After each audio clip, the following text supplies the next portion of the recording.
Since we have heard from the lawyers, what's the stupidest reason you have been asked to sue for? What was the outcome? Not a lawyer, but I'm a client manager at a law firm. I once had a man call in trying to sue the local Popeyes because they gave him a large order of wings instead of a small order of thighs. He had witnesses to prove it and everything.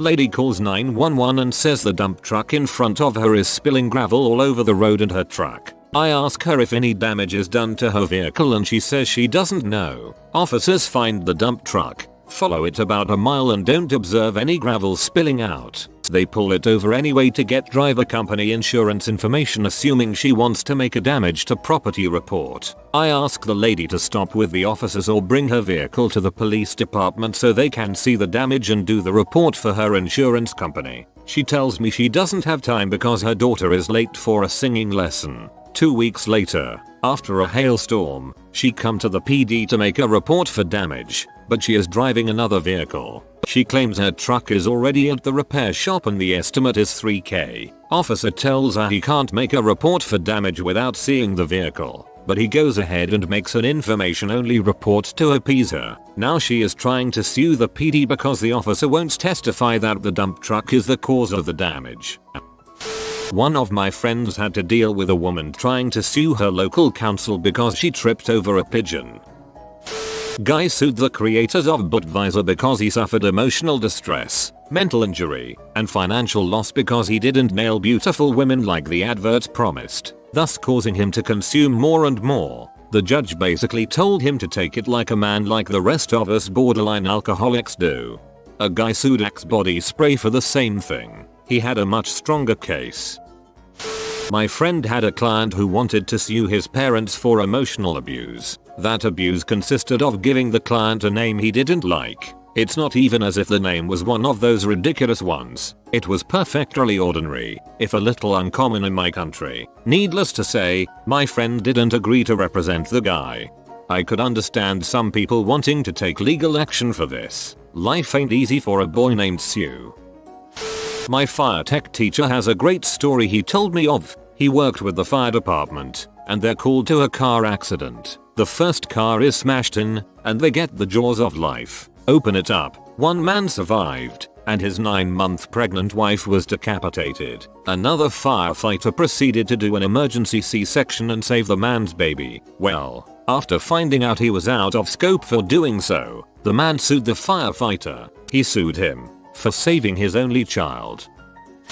Worked in law firms for 10+ years. Heard a great true story where a guy comes in with his wife and teen daughter to discuss defense against a claim that the dad fiddles the daughter. The guy basically says, "It's my daughter. I can do what I want with her." The mum says nothing. The lawyer was disbarred for vaulting the table and punching the dad.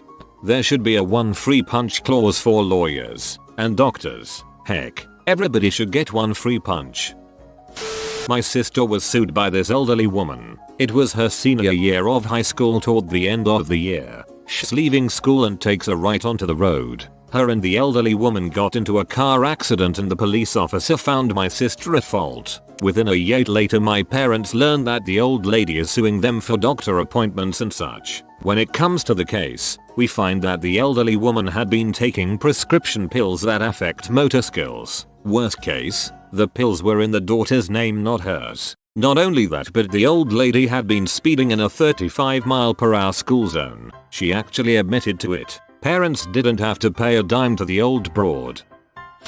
Not a lawyer, but I did get sued once for child support. My deadbeat dad ex-husband called after 5 years of no contact and no financial support. He's dying. Kids see him. The younger one wants to stay with him for a while. She stays with him and his new wife and daughter. They live in the same town. He miraculously gets better. 4 months in, I get a letter from his lawyer for child support. Says I'm deadbeat mom. He's had her for years without any support from me. I walk into the remediation meeting with school and medical records, divorce support papers, history of his non-payment through the state, and of course, proof of his other daughter who still lived with me. Apparently he forgot to tell his lawyers a few things. Younger daughter is dumped back on my doorstep the next day and I never hear from his lawyer again. That was over 20 years ago, and he's still alive.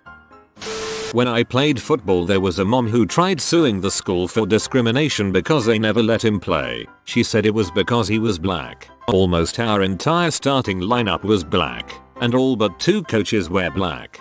But her son's going to go big, didn't you know that? Obviously it can't be because he isn't as good as the other players. This is only a step beyond what's normal in youth sports. I could go on all day, but I'll limit it to the 2 most egregious. I'm a retired public defender. Before I started with the PD's office, I worked briefly for a private firm where I encountered these 2 cases. One, a single parent mom had to fly to an out-of-town training for her job. Deadbeat dad wasn't paying child support because he claimed he couldn't find a job. This will be important later. Mom left her 4-year-old daughter with her sister, the child's aunt. While mom's away, the aunt takes the girl to Chuck E. Cheese. A repairman at Chuck E. Cheese opens an access panel to repair the pulleys that operated the giant puppets. Repairman goes in back to get a tool and leaves the access panel open. The girl puts her hand in the opening and her fingers are severed. She is rushed to the ER, and the docs want a parent. With mom out of town, deadbeat dad is called in. After consulting with the docs, and with the girl in the ER, deadbeat dad calls the law firm from the waiting room and wants to know if he has a case. He wants to include lost wages as part of his damages. I left for public defender soon after, and I don't know how this case ever resolved. A 28-year-old man marries a 16-year-old girl, much to the dismay of her parents. In this state, a 16-year-old can marry without parental consent if she is pregnant, which she was. He proves to be a chronically unemployed and abusive husband. The mother-in-law convinces the girl to take the baby and come home. With her gone, husband of the year goes out, finds a high school girl. The wife changes her mind and returns to her husband with the baby. Months later, husband is served in a paternity suit from the high school girl he was with during wife's absence. He makes an appointment with me and wants to know if I can force the mother-in-law to pay the child support to high school girl, since it was the mother-in-law's fault that wife wasn't there for him to have sex with, thereby forcing him to seek out high school girl. We didn't take the case. I would just quietly say, you are a terrible human being. I hope you live for eternity that you may learn to regret your actions. Now get out of my office. Not a lawyer, but my dad had a man try to sue him for a tree falling on his car. My dad had sold him a house about a decade before and there was a tree next to the driveway. Well, the man decided to cut the tree down, but being the idiot he was, it fell on his car. So logically it was my dad's fault and he sued him. Please tell me that the guy who cut down the tree didn't win. My boss was holding a fundraiser for our city's art museum. He and his family over the years have given this museum cash and art gifts worth approx 40 million. During the fundraiser, one of the employees trips on a stone walkway and sues my boss for 2 million. What the employee failed to understand is that because of his multi-million-dollar art collection, the boss has security cameras covering every inch of his property. They showed that the fall was staged and the plaintiff had to pay my boss's legal fees. The museum refused to fire the employee because she was banging the director, and for that they will never get another donation from his family again. This family's art collection travels to museums around the globe and is currently valued in the low to mid 9 figures. I am sure my lawyer thinks it's a bit ridiculous a girl physically attacked me over a $1 burrito while she was blackout drunk and is now trying to press assault and battery against me when all I did was shove her back a few times in self-defense. I saw one here a while ago about from some guy whose dad is a doctor. He performed some form of shoulder surgery on a woman, letting her maintain use of her arm. A few years later she decided to sue him because she got throat cancer and the surgery enabled her to continue smoking. WTF America? Why are you guys so obsessed with suing? If I was the judge, I would have agreed that the surgeon was at fault and demanded that he amputate the arm as compensation. Not optional amputation, compulsory amputation. There was a case in Australia recently where a woman was paid a workers' compensation claim after a lamp fell on her head as she was having sex while on a work trip. Let me take the opportunity to say this: if you think you might have the case, talk to a lawyer about it. The amount of seemingly obnoxious cases that win, or settle, is surprisingly high, but so are the number of legitimate slam dunk cases that never get pursued. I see Redditors dismissing the idea of talking with lawyers all of the time. Contrary to popular belief lawyers don't start billing the second you walk in the door.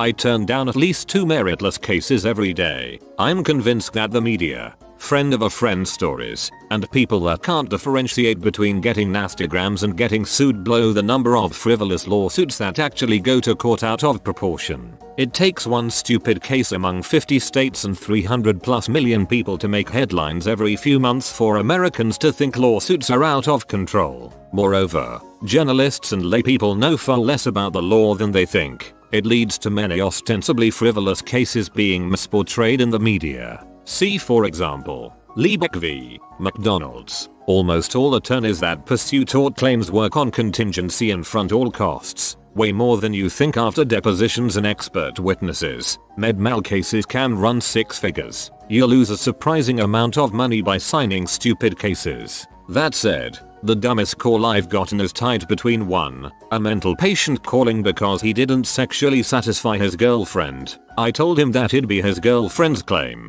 And 2. A redneck calling because he wanted his old teeth back that a dentist extracted. Slip and fall cases have the worst reputation, but are almost always awful. It's a rare day and a magical set of facts where I sign those up. In order to win, one typically needs a business to have 1. Some sort of defect on their property. 2. The business needs to have known about the defect and neglected to correct it, or the defect was there so long they should have known. For example, with reasonable property inspections. 3. The defect isn't open and obvious. If you have all of those, and someone injures themselves, I think a suit is reasonable. If you're profiting by inviting people on your property, you have a duty to not keep your property in negligent disrepair. And, at least in my jurisdiction, jury verdicts and settlements are much less than the media makes you think. Wage loss, medical bills, other economic expenses they incurred, and pain and suffering, not that much. Jobless people that's you don't make that much money because they have no wage loss. Those famous astronomical verdicts result from punitive damages, which only occur when the business was being particularly egregious. Scandals, cover-ups, etc. See the McDonald's case again.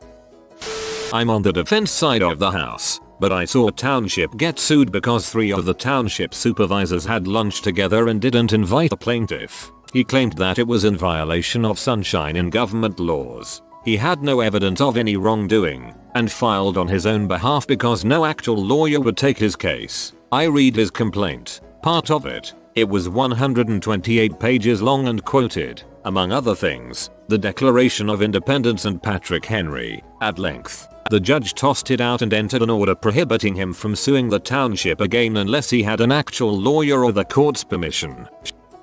My uncle used to own a sawmill in southern Mass. Some lady came by and came into his property even though the gate was closed and he didn't come out when she rang the bell. She then slipped in water and fell, breaking her arm. She then sued him for damages and won an almost $1 million case against him. It's complete insanity and my uncle had to pay with almost his entire life savings. He's a veteran suffering with PTSD now in financial ruin, still dealing with payments almost 10 years later. He had to sell his sawmill and now lives in a trailer in NH. If this is true, the jury had to find reason to assign punitive damages. I doubt a broken arm could be worth $1 million in actual damages. A lady tried suing a train company because her husband was killed by one of their trains. Sounds responsible? Number. Her husband came to a stop at the crossing, then decided to drive his truck through the barrier and was hit by the train. In the process, parts of this man went flying into Kingdom Come and landed on some lady's windshield. She sued the man's family for damages and because it traumatized her. You have been visited by the beach doggo. You shall be blessed with good weather all summer and you subscribe to Updoot Reddit. If you are new to the channel, you can subscribe. I publish new videos every day. Until then, check out another video, or don't. Either way, have a great day you magnificent people.